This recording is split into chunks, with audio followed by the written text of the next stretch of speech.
본 방송에서 제공하는 투자 정보는 투자 판단에 대한 조언입니다. 방송에서 제공하는 주식의 가치, 가격 상승 및 가격 하락에 대해서는 방송사에서 보장하지 않습니다.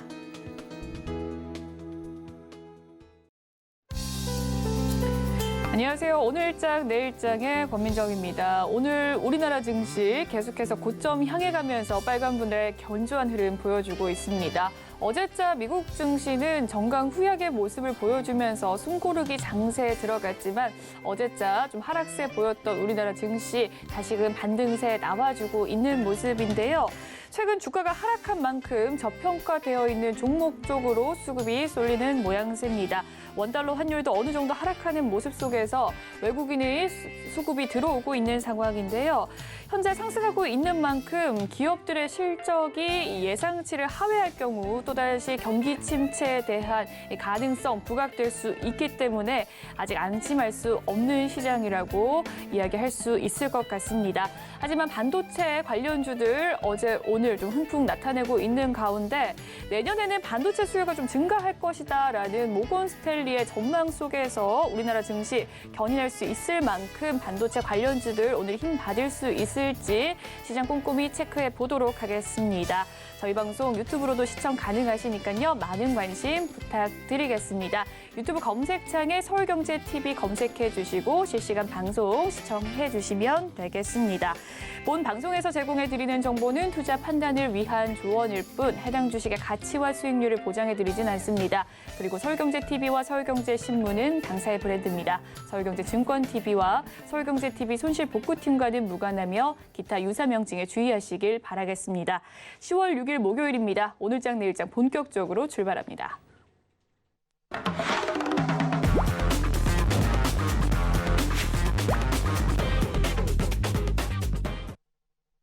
네, 첫 시간 이 시각 보도본부 시간입니다. 오늘은 성나균 기자와 함께합니다. 어서 오세요. 안녕하세요.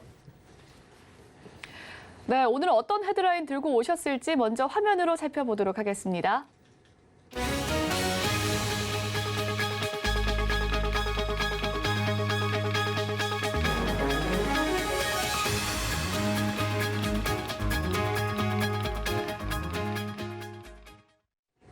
네, 첫 소식입니다. 유가에 관한 이야기인데요. 오펙 플러스가 원유를 감산했다라는 소식입니다. 자세히 알아볼까요? 네, 오펙 플러스라고 아마 들어보셨을 겁니다. 네. 오펙 플러스는 석유 수출국 기구와 러시아 등 비오펙 주요 산유국들의 협의체인데요. 오는 11월부터 원유 생산을 대폭 줄이기로 했습니다. 오펙 플러스는 현지 시간 5일 다음 달부터 하루 원유 생산량을 이달보다 200만 배럴 줄이기로 합의했다고 밝혔습니다. 이는 코로나19 이후 최대 감소폭입니다. 이에 대해 블룸버그 통신은 오펙 플러스가 하루 200만 배럴 감산을 결정했지만 상당수 회원국이 현재 생산 기준치에 못 미치게 원유를 생산하고 있기 때문에 실제 감산량은 하루 90만 배럴 수준일 것이라고 평가했습니다. 한편 이날 회의는 오스트리아 빈에 있는 오펙 본부에서 대면 형식으로 열렸는데요. 23개 주요 산유국으로 구성된 오펙 플러스가 대면 회의를 개최하는 건 코로나19 발생 초기인 2020년 3월 이후 처음입니다. 네, 아무래도 이 원유를 감산하게 되면 유가는 좀 더 오를 수밖에 없겠는데 다른 나라들의 반응은 어떻습니까? 네, 아무래도 반기지만은 않는 분위기입니다. 이번 산유국들의 감산 결정이 유가 상승 요인으로 작용할 수 있기 때문입니다. 실제 이날 런던 ICE 선물거래소의 12월물 브렌트유 가격은 배럴당 93.20달러로 최근 2주간 최고치를 기록했습니다. 앞서 산유국들은 경기 침체 우려로 원유 수요가 감소할 수 있다고 주장하면서 지난 오펙 플러스 10월 회의에서 하루 10만 배럴 감산에 합의하기도 했습니다. 한편 이번 회의와 관련해 특히 미국이 예민하게 반응했는데요. 원유 감산을 강행하지 않도록 산유국들의 압박을 가했다는 소식입니다. 조 바이든 행정부는 한때 고공행진하던 유가가 안정세를 되찾은 점을 주요 업적 중 하나로 자평해왔지만 이번 감산 조치로 인해 유가가 상승하면 미국의 11월 중간 선거에서 집권당인 민주당에 부정적으로 작용할 수 있기 때문으로 풀이됩니다. 토니 블링컨 국무장관은 이날 오펙 플러스의 감산 결정과 관련해 사우디아라비아를 비롯한 산유국의 이해관계가 얽힌 결정이라면서 에너지 가격이 낮게 유지되도록 매일 노력하고 있다고 밝혔습니다. 네, 다음 소식으로 넘어가 보도록 하겠습니다. 이번에는 지난달 회사채 발행이 연초보다 크게 감소했다라는 소식입니다. 어떤 내용일까요? 네, 금리 상승 기조로 인해서 회사채 시장의 투자 심리가 빠르게 위축하고 있습니다. 그러면서 기업들의 자금 조달이 험난해지고 있다는 평가인데요. 특히 신용도가 낮은 기업의 경우 기업 펀더멘털에 대한 우려가 커지면서 금리를 높여도 회사채 발행이 어려워져서 부담이 가중될 것이란 관측이 나옵니다. 오늘 금융투자협회에 따르면 지난달 자산 유동화증권을 제외한 회사채 발행 규모는 5조 3,440억 원으로 집계돼 연중 최저치를 기록했습니다. 이는 올 초 1월과 비교해선 39.1%, 지난해 같은 기간에 비해서도 37.1%나 급감한 수치입니다. 통화정책에 대한 불확실성 속에 금리가 높아지면서 회사채 발행이 감소한 것으로 풀이됩니다. 네, 신용도가 낮은 기업들은 아무래도 이 자금줄이 더 막히는 등 어려워지는 일이 벌어질 것 같은데요. 어떻습니까? 네, 맞습니다. AA 등급 이상의 신용이 좋은 기업들은 높은 금리를 주고서라도 회사채 발행을 통해 자금을 끌어모을 수 있는데요. A급 이하의 하위 기업들은 펀더멘털 악화와 실적 부진에 대한 시장 우려에 금리를 훨씬 더 높여도 자금 조달이 어렵다는 게 전문가들의 분석입니다. 한광영 NH투자증권연구원은 지금까지는 기업들이 지난해 양호했던 실적 덕분에 어느 정도 현금을 보유하기도 했고 은행들도 수요가 줄어든 가계대출 대신 기업대출을 늘려왔기 때문에 버틸 수 있었다며 하지만 은행들도 국내외 경기 둔화와 금융시장 불확실성 확대로 향후 기업대출 확대를 제한할 수밖에 없는 상황에서 신용도가 낮은 기업들은 자금 조달이 더 어려워질 것이라고 내다봤습니다. 게다가 회사채 시장의 심리 회복은 최소 연말까지 쉽지 않을 거란 전망이 나와 우려를 더하고 있습니다. 김은기 삼성증권 수석연구위원은 지난 8월 제롬 파월 미국 연방준비제도 의장의 잭슨홀 연설 후에 시장 투자 심리가 보수적으로 돌아섰다면서 통화정책의 불확실성과 이에 따른 금리 상승이 연말까지는 쉽게 진정되지 않을 것이라고 내다봤습니다. 네, 마지막 소식으로 이어가 보도록 하겠습니다. 서울경제TV가 이달 개국 14주년을 맞이했다고 합니다. 이를 기념한 특별 포럼이 개최됐는데요. 어떤 내용이죠? 네, 서울경제TV는 오는 10일에 개국 14주년을 맞는데요. 이에 앞서서 오늘 오전 7시에 소공동 롯데호텔 크리스탈 볼룸에서 도시 모빌리티 그리고 미래를 주제로 특별 포럼을 개최했습니다. 이번 행사는 조찬, 개회사 및 축사, 기조연설의 순서로 진행됐습니다. 이상석 서울경제TV 대표이사가 개회사와 함께 포문을 열었고 축사에는 윤석열 대통령과 양향자 국회의원, 김종석 규제개혁위원회 민간위원장, 이인호 국민경제자문회의 부의장이 참여했습니다. 기조연설은 오세훈 서울특별시장과 서승우 서울대학교 전기정보공학부 교수님께서 준비해 주셨습니다. 네, 특히나 또 오세훈 서울시장의 기조연설이 눈에 띄었다는 평가인데요. 약 1시간 동안 어떤 주제로 이야기를 했나요? 네, 오세훈 서울시장은 오전 7시 30분부터 오전 8시 35분까지 동행 매력 특별시 서울을 주제로 기조연설을 진행했습니다. 오 시장은 현재 우리 사회의 최대 문제점인 빈부격차의 대물림과 양극화의 심화를 해소하고 도시 경쟁력을 높이기 위한 필수 과제로 취약계층을 보듬는 세심한 정책들이 필요한 시점이라면서 지난 1년간 생계, 교육, 주거, 의료 분야에 걸친 취약계층 4대 정책의 틀을 마련했고 앞으로도 적극 추진해 나갈 것이라고 강조했습니다. 이와 함께 양육지원 정책 마련이 시급한 상황에서 2022년 8월 서울시 최초로 양육자 행복에 초점을 맞춘 종합계획을 발표했습니다. 또한 서울을 많은 사람들이 놀러 오고 싶고 살러 오고 싶고 일하러 오고 싶은 도시로 조성하겠다며 글로벌 탑5 도시로 발돋움하기 위해 다각도의 정책을 추진하겠다고 말했습니다. 이어 미래 감성 도시를 조성하기 위해 매력과 감성이 살아있고 전통, 현재, 미래가 공존하는 도시 환경을 만들어 서울의 품격을 세계적으로 높이기 위한 프로젝트를 소개했습니다.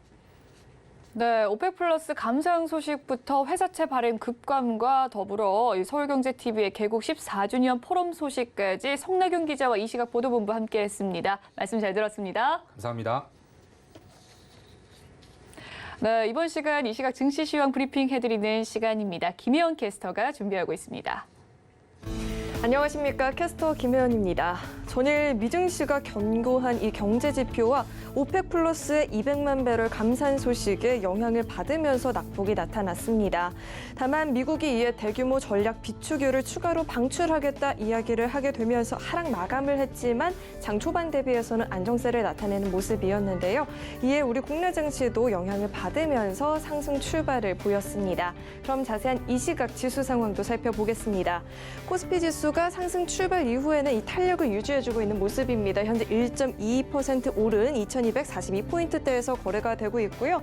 오늘 코스피 시장에서는 경기 민감주들이 상승을 보이고 있는 반면에 보험이나 전기가스 업종들은 약세를 보이고 있습니다. 이어서 코스닥 지수도 확인해 보시죠. 코스닥 지수는 상승폭을 계속해서 확대를 해주고 있는 모습입니다. 현재 2.85% 오른 704포인트대에서 거래가 되고 있고요. 이 업황 개선에 대한 기대감에 반도체와 IT 관련주들이 강한 모습 보여지고 있습니다. 이어서 수급도 확인해 보시죠. 오늘도 외국인들이 매수 우위를 보이고 있습니다. 5거래일 연속 매수세를 보이고 있고요. 기관도 소폭이지만 현재 매수 우위가 나타나고 있습니다. 이어서 코스닥의 수급도 확인해 보시죠.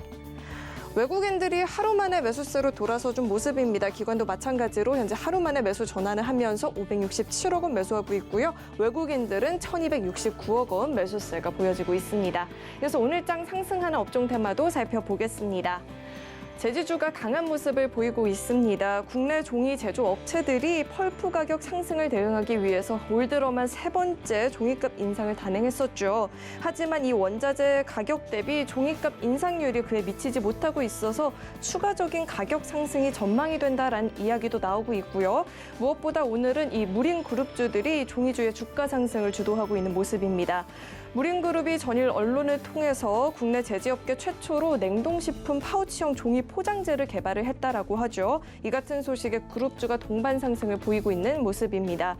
또 최근에 이 탈플라스틱의 사회적인 움직임도 제지주들의 앞으로의 향후 전망도 긍정적으로 평가를 하고 있는 상황입니다. 현재 한솔제지가 4%대 강세 보이고요. 무림페이퍼가 24%대 급등, 신풍제지는 5%가 넘는 오름세를 기록해주고 있습니다. 이어서 하락하는 업종 테마 살펴보겠습니다. 보험주는 이 강세장을 함께하지 못하고 있는 모습입니다. 보험주들이 현재 뚜렷한 악재가 나오거나 개별 그룹의 팬더멘털이 흔들리고 있는 상황은 아닌데요. 금융시장의 변동성 확대로 인한 자금 이탈 현상이 크게 나타나게 되면서 영향을 받고 있다라는 분석이 나오고 있습니다. 더구나 최근에 이 B2 투자자들의 반대 매매 규모가 늘어나고 있는데요. 이자 상승에 부담을 느낀 개인 투자자들의 시장 이탈이 가속화되고 있는 것도 주가에는 부정적인 영향을 주고 있다라는 이야기가 나오고 있습니다. 현재 한화손해보험이 0.65%, 현대해상이 1%대 낙폭 보여지고 있습니다. 이어서 증시 탑10 확인해 보겠습니다. 전일 필라델피아 반도체 지수 상승과 또 반도체 업황이 저점을 지나고 있다라는 긍정적인 리포트가 나오면서 오늘 삼성전자와 SK하이닉스가 연일 강한 모습을 이어나가주고 있고요. 반면 네이버와 카카오는 반등이 어려워 보인다라는 분석이 나왔음에도 두 종목이 모두 빨간불을 켜내고 있는 모습입니다. 서울경제가 뽑은 특징주도 확인해 보시죠. 옵트론텍은 테슬라가 앞으로는 라이다와 초음파 센서를 뺀 카메라로만 오토파일럿을 구동한다라는 소식에 상승세를 보이고 있습니다. 옵트론텍은 테슬라의 자율주행 렌즈를 공급하는 업체이기 때문에 부각을 받고 있는 모습이고요. KB스타리츠는 공모 첫날인 오늘 공모가보다 낮은 금액에서 거래가 되고 있는 모습이 포착이 되고 있습니다. 라운테크는 반면에 강한 모습을 보이고 있죠. 삼성전자가 1.4나노를 선언한 이후에 적극 투자에 나선다라는 이야기에 힘을 받고 있는 모습입니다. 네, 그럼 먼저 네이버부터 살펴보도록 하겠습니다. 연일 신저가를 기록했던 네이버가 8거래일 만에 반등이 보여지고 있습니다. 최근에 낙폭했던 때에 따른 이 저가 매수세가 유입이 되고 있다는 분석들이 나오고 있는데요. 최근 이틀간 주가가 15%가량 밀려났었는데 현재 2.44% 오른 16만 8천 원에서 거래가 되고 있습니다. 이어서 살펴볼 종목은 한국조선해양이 있습니다. 오늘 조선주들이 흐름이 전반적으로 긍정적인 모습이었습니다. 오펙 플러스의 감산 소식으로 석유의 이 대안책으로 천연가스가 부상하게 되면서 LPG선의 비중이 증가할 수 있을 것이란 기대감 커졌다라고 하죠. 현재 6.28% 오른 79,600원에서 거래되고 있습니다. 네, 마지막으로 특수건설 살펴보겠습니다.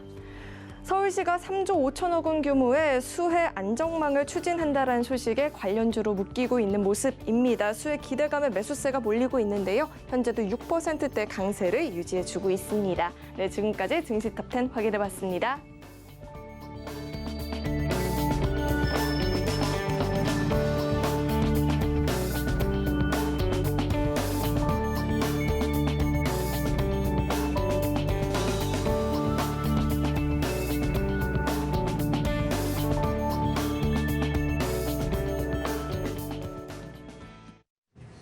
이 시각 외국인과 기관의 수급 상황 살펴보는 수급 포착 시간으로 넘어가 보도록 하겠습니다. 객장 연결해서 자세한 이야기 들어보도록 할 텐데요. 오늘은 다울투자증권 영업부 이성웅 차장 연결되어 있습니다. 안녕하세요, 차장님. 네, 안녕하십니까? 네, 수급 상황 살펴보고 왔습니다. 종목별 흐름은 어떻습니까? 우선 외국인과 기관의 어떤 매수 패턴은 좀 비슷하다라고 생각이 되고 있고요. 삼성전자나 SK하이닉스, 혹시 IT, 반도체 위주로, 그리고 현대미포조선이나 기아 여러 가지 환율 수혜주에 대한 고환율 수혜주에 대한 매수세도 좀 이어지고 있지 않나라고 생각이 되고 있고, 코스닥 같은 경우에는 2차 전지 그리고 성장주 중심으로 매수세가 나오고 있다라고 정리할 수 있겠고요. 첫 번째 종목이 바로 이제 LG노텍입니다. LG노텍 같은 경우는 외국인들의 순매수 코스피 3위로 좀 올려놓은 상태라고 좀 볼 수 있겠는데, 우선 LG노텍 많이 주가가 하락했죠. 애플의 아이폰 14번째 시리즈가 지금 감산 소식이 좀 나왔으면서 주가가 좀 많이 흔들렸었던 부분이 있었는데, 증권사 같은 경우가 이런 부분이 좀 과도하다라는 평가가 좀 나와주면서 오늘 저가 매수세가 외국인들을 중심으로 이루어지고 있다라고 생각이 되고요. 우선 거의 2주 동안 20% 이상 하락했기 때문에 철저한 저평가이지 않나라는 좀 평가가 있습니다. 우선은 지금 감산을 한다고 하더라도 지금 신모델에 대한 이 판매에 대한 부분은 좀 무난하게 가고 있다라고 생각이 되고 있고요. 이 신모델의 올해 하반기 판매량이 당초 9천만 대 수준에서 지금 별 변화가 없다라고 좀 볼 수 있습니다. 그렇기 때문에 오히려 좀 프로 모델 비중 같은 경우가 당초 50% 초반에서 50% 중반, 60%까지 전망치 올라가고 있기 때문에 이 아이폰 어떤 감산에 대한 주가에 대한 하락 부분은 너무 좀 지나치지 않았냐라는 평가고요. 그 다음에 외국인의 코스닥 순매수 5위죠. 바로 이제 유일 로보틱스가 관심 있게 봐야 되는데, 우선 유일 로보틱스 같은 경우에는 이 여러 가지 산업용 로봇부터 산업 자동화에 대한 소프트웨어를 개발하는 기업이라고 좀 볼 수 있겠습니다. 지금 현재 본다고 하더라도 올해보다도 내년에 매출액과 영업이익, 특히 영업이익 같은 경우에는 이 올해 대비해서도 한 4,000% 이상까지 좀 증가하는 가능성이 크다고 볼 수 있겠는데, 이런 거는 역시 대규모 수주가 좀 예정이 되어 있기 때문에 이런 실적에 대한 긍정적인 전망이 추정치가 되지 않았나라고 좀 판단되고 있고요. 또 그전에 스마트 팩토리에 대한 이미 받아놓은 물량 같은 경우도 매출이 인식이 되고 있는 과정이기 때문에 유일 로보틱스에 대한 가치주로서 좀 관심 있게 봐도 괜찮지 않을까 이렇게 판단됩니다. 네, 이 시각 수급 특징주의 흐름 살펴봐 주셨습니다. LG이노텍과 그리고 유일 로보틱스에 대한 분석 도와주셨고요. 그렇다면 차장님께서 포착한 특징주는 어떤 종목일까요? 네, 지금 외국인들이 좀 강하게 사는 종목이죠. 바로 이제 SK하이닉스를 좀 관심 있게 봐야 된다라고 말씀드릴 수 있는데, SK하이닉스 그렇고 삼성전자도 그렇고 지금 현재 과도한 낙폭에 의한 저가 매수가 맞다고 생각이 되고 있습니다. 우선 지금 마이크론의 실적 추정 하향 또 감산 여러 가지 부분에 있어서 지금 반도체 업황이 사이클에 왔다라는 것보다도 지금 현재 과도한 우려감이 주가에 이미 선 반영이 되지 않았나라는 평가고요. 특히 이제 SK하이닉스 같은 경우에는 여러 가지 지금 PBR로 봤을 때도 1배를 좀 밑으로 하회하고 있어서 추가적인 하락폭이 좀 제한될 가능성이 크지 않을까라고 좀 판단되고 있습니다. 좀 전체적으로 본다고 하더라도 이 SK하이닉스가 이 웨이퍼 업체들이 적극적으로 그 투자를 하고 있는 걸 본다고 하더라도 이 반도체 업황에 대한 우려는 너무 크지 않았나라고 좀 생각이 되고 있고, 이 반도체 가격 같은 경우에도 예전만큼의 그런 사이클이 좀 짧아지고 있습니다. 그렇기 때문에 그 외에도 시스템 반도체 같은 여러 다양한 분야가 좀 나누어지고 있는 상태이기 때문에 SK하이닉스에 대한 좀 지금은 매도 타이밍을 가져가도 괜찮지 않을까라고 좀 생각이 되고 있고요. 우선 증권사는 목표 주가를 그전보다 좀 낮췄다고 하더라도 그래도 지금 현재 상황에서는 10만 원 이상까지는 좀 꾸준히 유지를 하고 있다라고 좀 말씀을 드릴 수 있겠고, 그렇기 때문에 1차적인 목표가는 10만 원 말씀드리지만 10만 원 돌파했을 때는 차익 실현이 아니라 추가적인 매수 관점에서의 목표가를 10만 원 말씀드리고요. 손절가는 8만 원 말씀드립니다. 네, 오늘자 이성훈 차장의 포착 특징주 SK 하이닉스 살펴봐 주셨고요. 가격 전략 목표가는 10만 원 먼저 제시를 해주셨습니다. 뚫고 올라가게 된다면 또 추가 매수의 이 기회로 또 엿볼 수 있는 종목이었네요. 지금까지 다올투자증권 영업부 이성훈 차장과 함께했습니다. 말씀 잘 들었습니다. 네, 감사합니다. 네, 오늘 시장을 주도하는 업종과 이슈에 대해서 심층 분석해보는 마켓 로드맵 시간으로 넘어가 보도록 하겠습니다. 오늘은 임순재 대표님 나와 계십니다. 안녕하세요. 네, 안녕하십니까? 네, 오펙과 주요 상류국들이 오는 11월부터죠. 원유 생산을 대폭 감산하기로 합의를 했습니다. 뭐 경기 침체 우려 때문에 시장의 불확실성이 있어서 감산을 결정했다라는데요. 뭐 주목할 점은 코로나19 이후로 또 최대 폭의 감산이라고요. 네, 그렇습니다. 뭐 오펙 플러스 회의가 이제 어저께 회의를 하면서 이제 200만 배럴을 이제 감산하겠다라고 얘기를 했고요. 이 감산 규모는 이제 코로나 직후에 1000만 배럴을 감산한 이후에 계속 지금 꾸준히 올렸었던, 그러니까 생산량을 계속 꾸준히 올렸었거든요. 여기에서 이제 큰 폭으로 하락을 한 첫 번째 조치다라고 보시면 될 것 같습니다. 물론 10월 달에 10만 배럴씩 감소를 하겠다라고는 했지만 뭐 규모가 크지 않고 상징적이었다라고 보면 이번이 본격적인 감산 조치 아닌가라는 생각을 해보고 있습니다. 뭐 일단 그 감산 자체가 좀 200만 배럴이긴 하지만 기존에 이제 오펙 플러스 회원국 내에서 한 100만 배럴 정도 지금 목표량을 못 채웠었던 걸 감안한다라고 하게 되면 실질적으로는 한 100만 배럴 정도 감소하는 그런 모습세다라고 보시면 될 것 같습니다. 뭐 오펙 플러스가 이렇게 감산을 하게 된 가장 큰 이유는 이제 유가 하락이다라고 보시면 되겠습니다. 글로벌 경기 침체 우려감이 이제 확산이 되면서 원유에 대한 수요가 향후에 이제 줄어들 것이다라는 그런 이제 기대감 때문에 유가가 하락을 했었다라고 보시면 될 것 같고요. 그러다 보니까 이제 지난주 같은 경우에 유가가 한때 76달러를 하회할 선까지 내려가는 어떻게 보면 큰 폭의 이제 유가 하락을 경험을 했었던 그런 측면이 있습니다. 그러다 보니까 이제 오펙 플러스 내에 이제 여러 산유국에서 뭐 일단 원유 가격을 어느 정도 일정 수준에서 이제 방어를 해야 될 필요성을 좀 느끼지 않았나라는 생각이 들고요. 그런 관점에서 이번에 감산을 했다라고 보시면 될 것 같습니다. 특히 러시아가 최근 이제 우크라이나 러시아 전쟁 내에서 뭐 약간 수세로 몰리면서 뭐 지금 뭐 핵을 사용하겠다 뭐 그런 부분도 있었고 그다음에 이제 우크라이나 내에 이제 4개 지역을 합병하겠다라는 그런 얘기가 나오면서 또 이제 유럽 지역에 대러시아 제재가 강화될 수 있다라는 것도 어떻게 보면 러시아가 이런 이제 유가를 통해서 조금 그 운신의 폭을 더 넓히기 위한 그런 방안의 하나 아니었나라는 생각을 해보고 있습니다. 이렇게 이제 유가 하락이 된다라고 하게 되면 기본적으로 이제 물가 안정세가 다소 늦춰질 가능성은 좀 있다라고 보여집니다. 유가가 만약 이렇게 감소를 한다라고 하게 되면 그러니까 생산량이 감소하게 되면 이제 유가가 올라가게 되는 거고요. 그렇게 되면 지금 계속 시장 내에서 이제 물가 안정을 위한 지금 각국의 중앙은행들이 기준금리를 올리고 있는데요. 이런 이제 그 노력에 찬물을 끼얹는 그런 상황이다라고 보시면 되겠습니다. 특히 이제 미국 같은 경우도 지금 8월 달 CPI도 이제 하락을 했고 9월 달 CPI도 아마 하락을 할 것이다라고 예상은 하고 있는데 만약 이렇게 유가가 다시 상승을 한다라고 하게 되면 이러한 CPI 하락폭도 상당 부분 제한이 될 수밖에 없다라는 것도 일단 시장 전체적으로 보면 상당히 좀 불안한 그런 요소로 작용할 가능성은 충분히 있다라고 생각이 됩니다. 네, 대규모 원유 감산 논란 속에서 오늘 결정을 하는 모습이었습니다. 200만 배럴 감산을 추진을 했지만 실제로는 한 100만 배럴 정도 감산을 할 것이라고 보셨고요. 또 유가 상승을 통한 물가 상승 또한 또 잔존해 있는 상황 속에서 글로벌 경기 침체 악순환 가능성이 상존될 수 있다라는 점 짚어주셨습니다. 이번 감산 소식 속에서 이 관련주인 조선과 정유주, 항공주 등의 희비가 엇갈리는 모습입니다. 조선과 정유주는 강세인데 반해서 최근에 항공주 굉장히 떨어지고 있는데 약세 흐름 보여주고 있는데요. 좀 주요 관련주들의 흐름 점검해 주시죠. 네, 일단 유가가 상승을 한다라고 하게 되면 첫 번째로 관심을 갖는 게 이제 에너지 관련 주식이다라고 보시면 될 것 같습니다. 그래서 대표적으로 정유나 그다음에 석유 유통 관련된 주, 그다음에 가스, 석탄 관련주들이 비교적 좋은 그런 이제 주가 흐름을 좀 보였었는데요.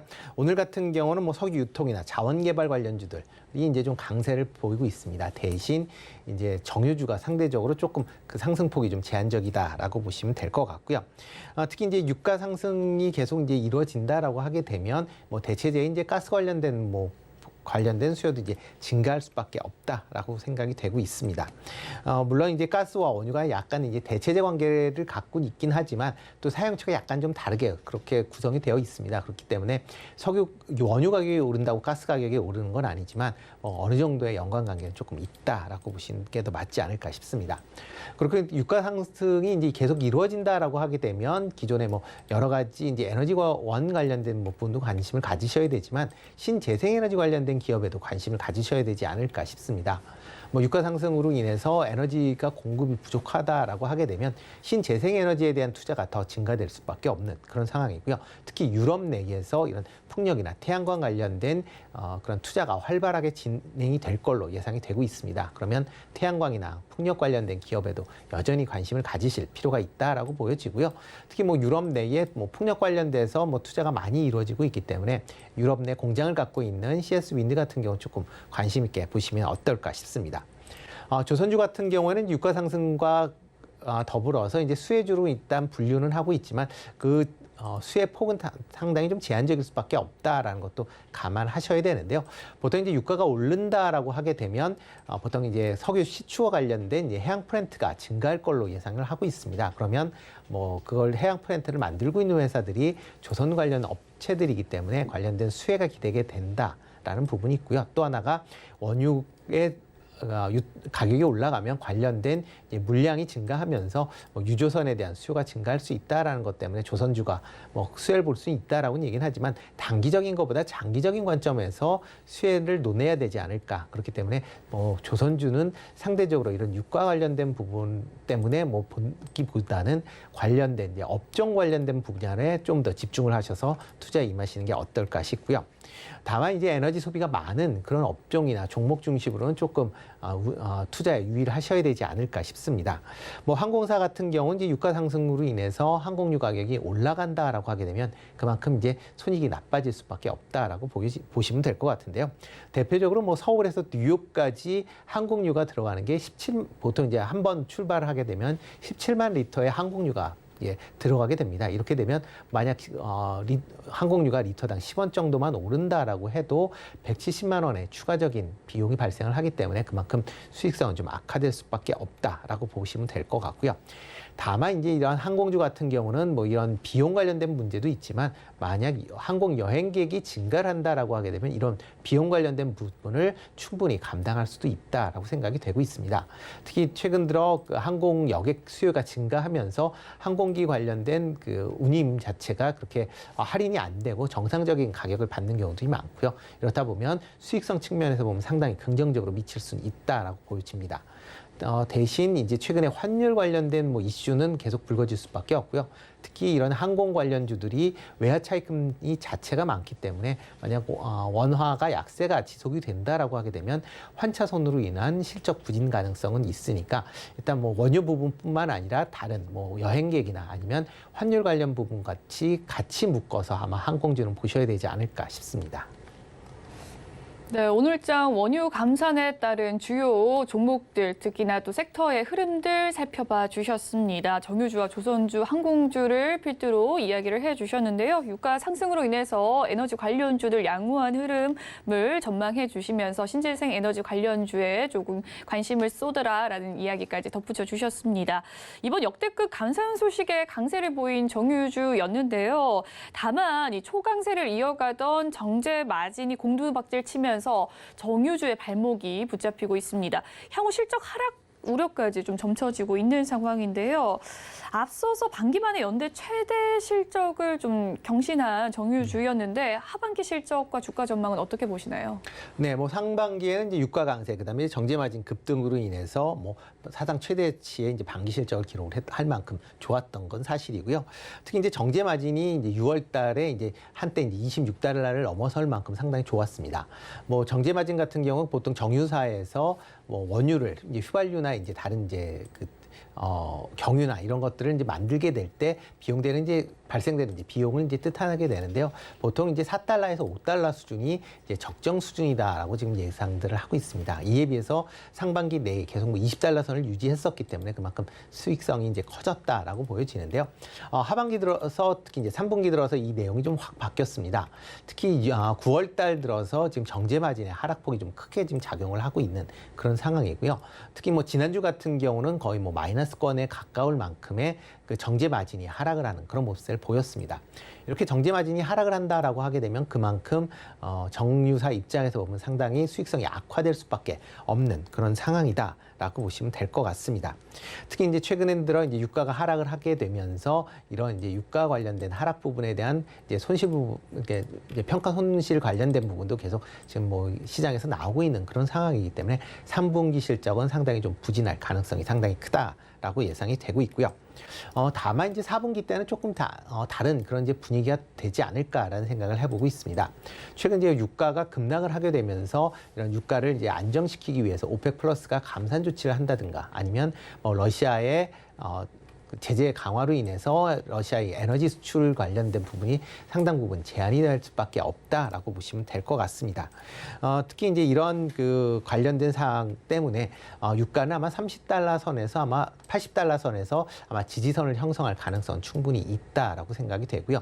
80달러 선까지 만약 유가가 내려온다라고 하게 되면 관련된 정유 관련주들에 대한 투자에 대한 관심세를 조금 더 뭐 올리실 필요는 있지 않을까라는 생각을 해보고 있고요. 정제 마진도 지금 이제 거의 뭐 영어, 거의 마이너스 쪽으로 이제 전환이 되어 있는데 이건 뭐 일시적인 현상이다라고 생각이 되고요. 정제 마진은 아마 뭐 다시 4분기 내에는 아마 정상 수준인 4달러에서 5달러 수준까지는 충분히 올라갈 수 있을 것이다라고 예상이 되고 있습니다. 이렇게 정제 마진이 회복이 된다라고 하게 되면 실적 관련된 부분도 지금보다는 좀 더 개선될 여지가 충분히 있다라고 보여지니까요. 뭐 정유 관련된 주들은 이제 뭐 경기 둔화에 따라서 물론 이제 수요가 감소할 수 있다라는 그런 이제 불안 요소는 있긴 하지만 그보다는 이제 수요가 감소하면 그만큼 공급도 줄어들 수 있기 때문에 일단 정유사 입장에서 매출 관련된 부분은 조금 감소할지 모르지만 수익성 측면에서 보면 감소폭이 상대적으로 좀 적지 않을까. 그렇기 때문에 일단 정유 관련주들은 뭐 주가 흐름에 따라서 어떻게 보면 단기적인 수익 매매 쪽으로 접근하시는 게 지금 상황에서는 유효하지 않을까라는 생각을 해보고 있습니다. 네, 정유주에 대해서 자세하게 이야기를 해주셨습니다. 정제 마진 리스크 속에서 하반기 전망에 대해서 살펴봐 주셨는데요. 3분기는 조금 실적 약화가 가능성이 있다라고 점쳐봐 주셨지만 정제 마진 안정화될 가능성 높기 때문에 4분기부터는 좀 실적 안정화에 대한 기대를 내주셨네요. 가스주에 대한 이야기를 해보도록 하겠습니다. 가스주 역시 산유국의 감산 결정에 훈풍이 일어나고 있습니다. 유럽 에너지 대란으로 한 차례 시세가 분출이 된 적도 있었는데요. 가스 관련주의 추가 상승 여력은 또 어떻게 전망하시는지 궁금하고 탑픽 종목이 있다면 이야기를 해주시죠. 네, 뭐 가스 관련주들 같은 경우는 이제 기본적으로 한번 급등을 했다가 이제 조금 최근에 안정세를 좀 찾고 있습니다. 이렇게 급등했었던 가장 큰 이유를 본다라고 하게 되면 이게 유럽 내에 지금 천연가스 재고량이 이제 감소를 하면서 재고량 확보를 위해서 지금 뭐 유럽에서 대규모의 가스를 확보하면서 가격이 올랐다라고 보시면 될 것 같고요. 일단 유럽에서 지금 재고량이 한 90% 정도 지금 차지하고 있다라고 얘기를 하고 있습니다. 그렇게 되면서 추가적인 이제 가스 확보를 위한 그런 노력이 줄어들면서 천연가스 가격이 좀 하락 안정세를 보이고 있다라고 보시면 되겠습니다. 현재의 재고 수준을 본다라고 하게 되면 유럽에서 포근한 겨울을 맞이한다라고 하게 되면 큰 무리 없이 넘어갈 수 있는 그런 양 아닌가라는 생각은 하고 있고요.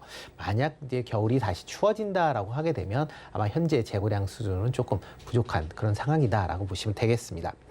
이런 유럽 같은 경우에 이렇게 천연가스의 이제 사용량을 줄이기 위한 여러 가지 이제 대책들이 나오고 있다. 라고 보시면 되는데요. 지금 유럽 내에선 평년보다 한 15% 정도 지금 에너지 사용량을 줄이자라는 그런 이제 캠페인이 지금 확산되고 있는 그런 상황입니다. 이를 위해서 실내 온도를 1도 낮춘다든가 아니면 샤워를 5분 내에 한다든가 아니면 야간 전광판 등을 이제 사용 시간을 제한한다든가 하는 그런 이제 대책이 나오고 있는 그런 상황이다라고 보시면 되겠습니다. 일단 유럽의 이제 가스 대란은 아마 올해 겨울은 아마 지금 상황에서는 뭐 넘어갈 수 있을 것이다라는 게 뭐 대체적인 시각이긴 합니다. 그렇지만 여전히 불안감은 있다라고 보시면 될 것 같고요. 특히 이제 올 겨울이 지나고 내년 봄이 된다라고 하게 되면 가스 재고율 자체가 아마 30% 미만으로 하락될 가능성이 뭐 커져 있는 그런 상황입니다. 그렇기 때문에 이런 뭐 올해보다는 아마 내년 겨울을 대비하기 위한 뭐 그런 조치가 내년 봄부터 본격화될 것이다. 그렇기 때문에 내년에도 아마 가스 수급 관련된 부분은 상당히 어려움이 진행될 것이다라는 생각을 좀 해보고 있고요. 특히 뭐 러시아산을 다른 지역의 천연가스로 이제 대체를 하면서 뭐 천연가스 가격은 여전히 강세를 띠지 않을까라는 생각을 해보고 있습니다. 그렇기 때문에 국내 천연가스 가격도 계속 상승할 가능성은 충분히 있다라고 예상이 되고 있고요. 뭐 이렇게 가스 가격이 상승한다라고 하게 되면 가스 관련주들의 뭐 주가 흐름도 일단 조금 지켜보셔야 되지 않을까라는 생각을 해보고 있습니다. 다만 이제 올해 겨울에 한파가 어느 정도 있느냐에 따라서 천연가스의 재고량이 달라지고 내년에 가격 변동폭도 같이 뭐 변동이 될 가능성이 충분히 있기 때문에 일단 날씨를 확인한 이후에, 그러니까 뭐 지금 당장이다라기보다는 일단 겨울 기간 중에 아마 관심을 갖고 접근하시는 게 좀 더 맞지 않을까라는 생각이 들고 있고요. 뭐 일단 관심주 전체적으로 본다라고 하게 되면 뭐 에너지 관련 쪽으로 보면 이제 SOL을 좀 더 관심 있게 보시면 어떨까 싶습니다. 뭐 최근에 이제 유가 하락, 정제 마진으로 인해서 3분기 실적이 이제 악화될 것이다라는 걸로 급락을 했습니다. 그런 뭐 급락세를 보이긴 했지만 지금 정도 가격대면 그렇게 고평가돼 있는 저평가돼 있다라고 보시는 게 좀 더 맞지 않을까라는 생각이 들고 있고요. 특히 이제 4분기 이제 유가 상승, 그다음에 뭐 정제 마진의 회복세를 보인다라고 하게 되면 뭐 지금의 주가 수준은 지금 수준 이상으로 상승할 여력은 충분히 있다라고 보여집니다. 특히 최근에 이제 유가 흐름 자체가 80달러에서 100달러 사이에 이제 박스권 매각 흐름이 아마 좀 더 이어질 가능성은 있기 때문에 이런 뭐 박스권을 이용한 단기 트레이딩 관점에서의 매매는 뭐 여전히 유효하다라고 생각이 되니까요. 그런 관점에서 단기적으로 접근해 보시는 게 어떨까라는 생각을 해봅니다. 네, 마지막으로 가스 관련주의 이 하반기 전망까지 이야기를 해주셨습니다. 또 탑픽 종목으로 SOL까지 찝어봐 주셨네요. 지금까지 루크투자연구소 임순재 대표님과 이야기 나눠봤습니다. 말씀 잘 들었습니다. 네, 고맙습니다.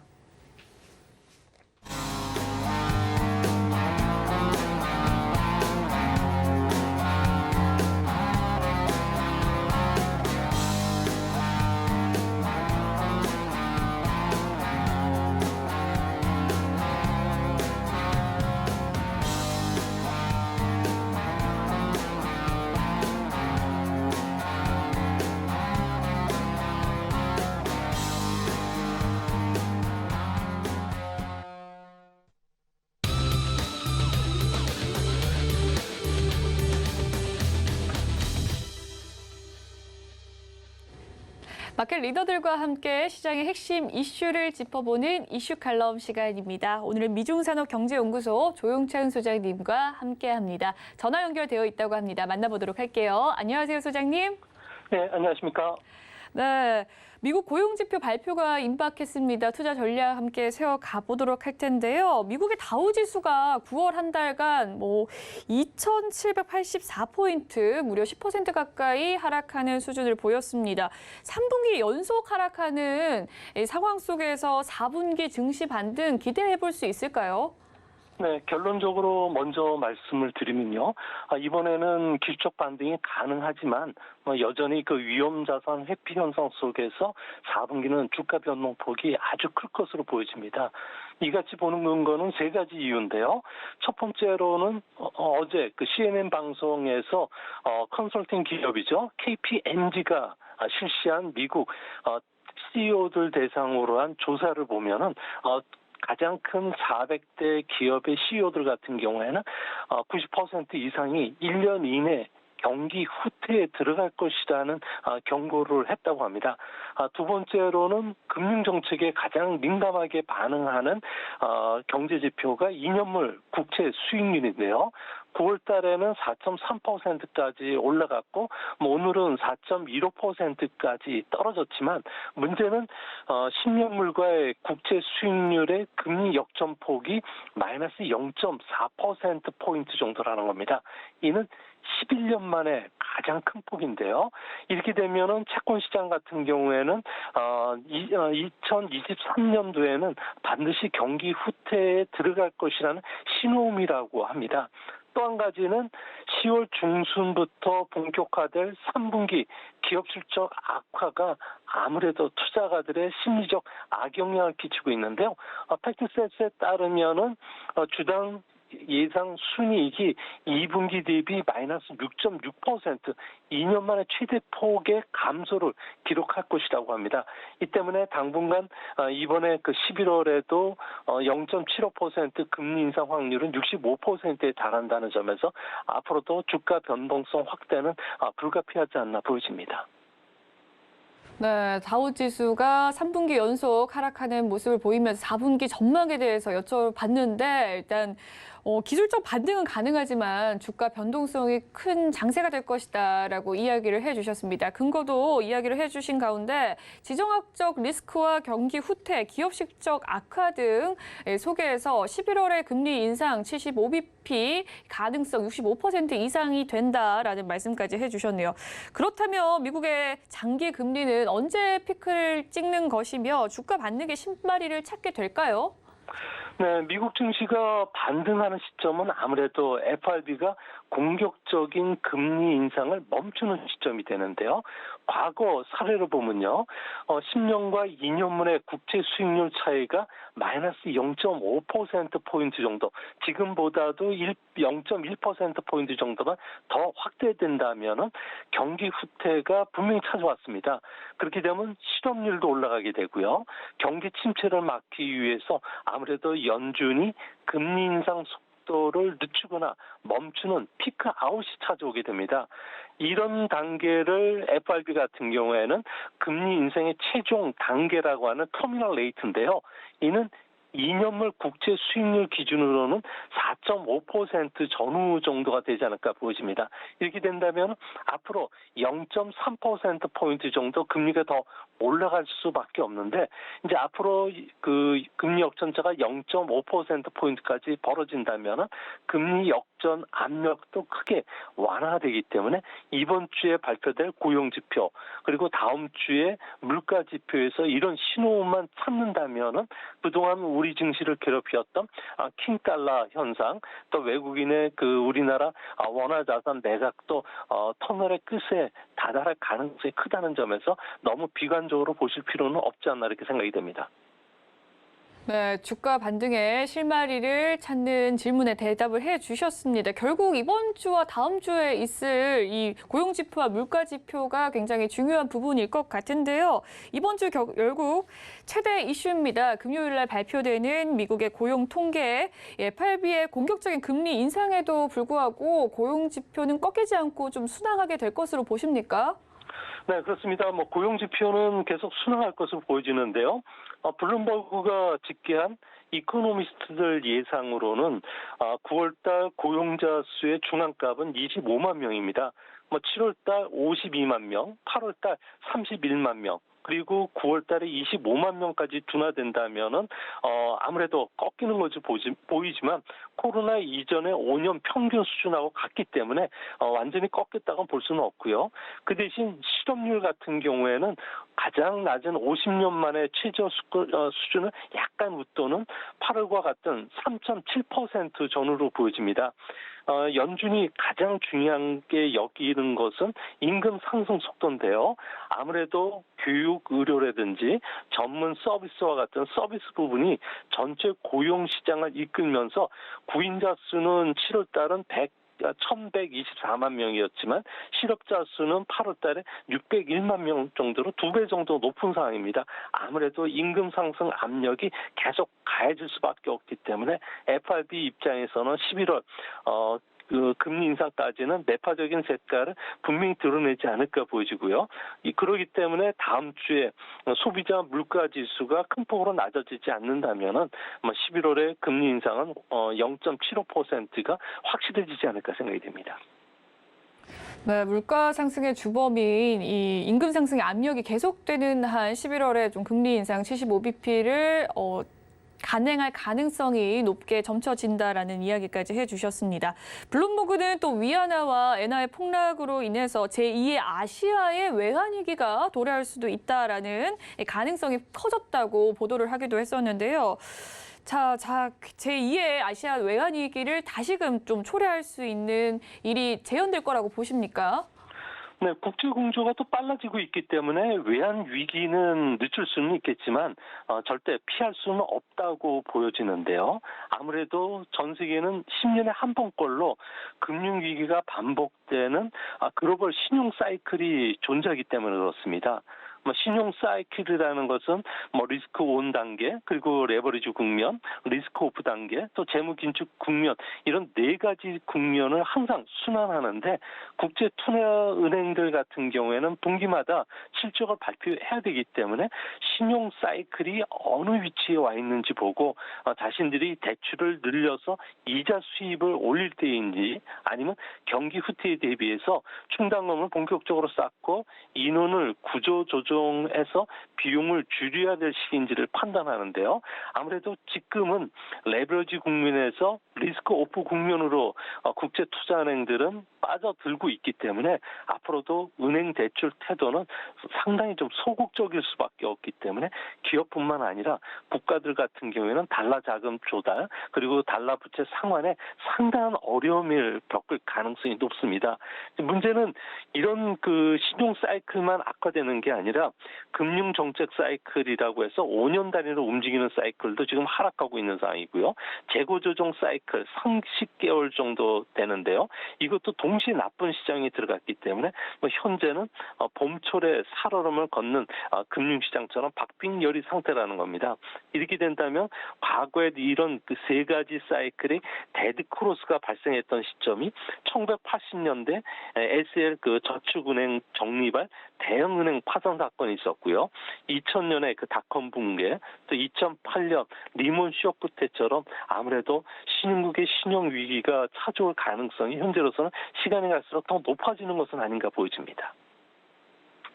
네, 제2의 이 아시아 외환위기 가능성에 대해서 이야기를 해주셨는데요. 리스크가 굉장히 큰 상황이라고 이야기를 해주셨습니다. 늦출 수는 있겠지만 피할 수는 없다라고 보시는 상황 속에서 10년 주기의 글로벌 신용 사이클이 또 존재하고 또 금융정책 사이클과 재고조정 사이클도 현재 하향 추세라는 근거 제시해 주셨네요. 그렇다면 이 미국 주식을 팔면 세금 혜택 추진도 좀 검토 중이라고 하는데 환율이 좀 안정되는 상황에 도래할 수 있을까요? 이거는? 네, 우리나라 같은 경우에는 현재 올해 들어와서 원달러 환율이 20% 이상 떨어졌는데요. 한국은행의 고민은 아무래도 무역 의존도가 GDP 대비해서 75%로 세계 2위인데 문제는 GDP 대비 외환 보유액은 27%로 상당히 낮다는 겁니다.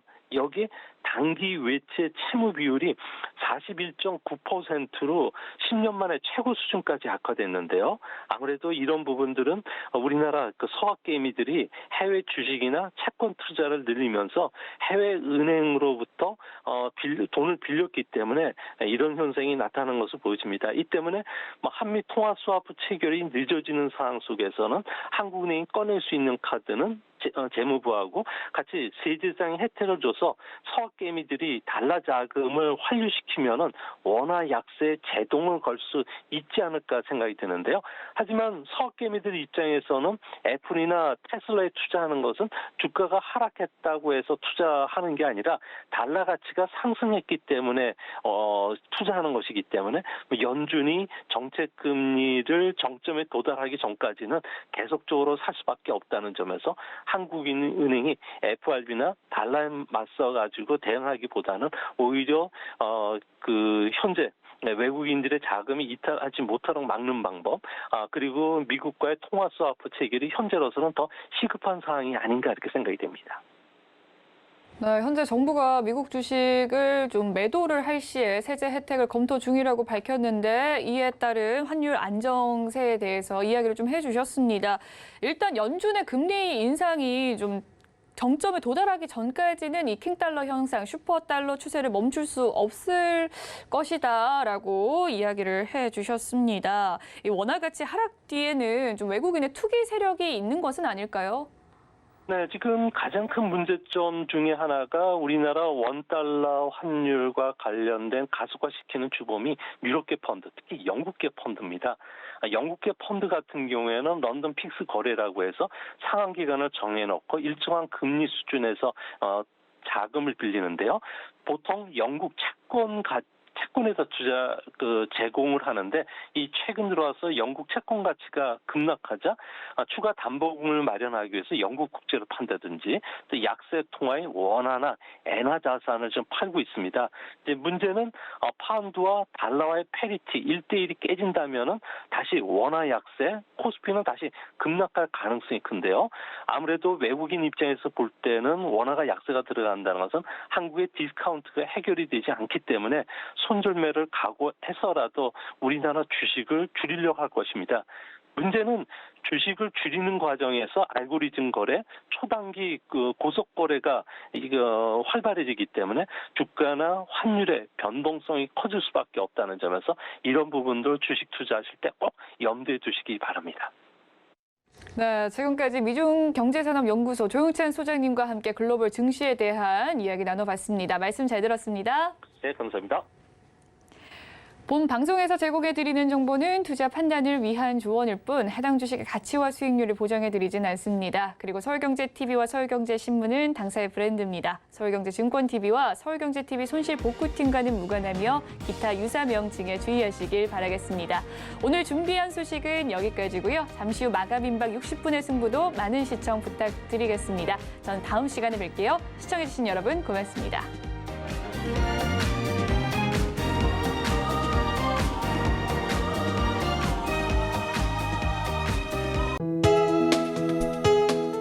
본 방송에서 제공하는 투자 정보는 투자 판단에 대한 조언입니다. 방송에서 제공하는 주식의 가치, 가격 상승 및 가격 하락에 대해서는 방송사에서 보장하지 않습니다.